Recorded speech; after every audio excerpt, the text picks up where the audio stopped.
હાલો દોસ્તો, નમસ્તે. ઉનાળા વેકેશનનો નજારો, ગામડાની મોજ. આજે મકાઈ વાઢવાની છે. વઢાઈ જાય પછી ડોડા બાફીને ખાવાના છે. કોને કોને મકાઈના ડોડા ભાવે છે કોમેન્ટ કરજો. અને કોણે કોણે જાતે મકાઈ વાટીને ડોડા ખાધા છે.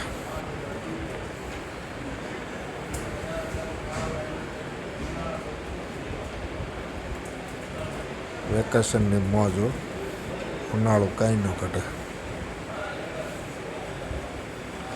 બાકી તડકાય ભૂકા કાઢે છે ગામડે. આહા,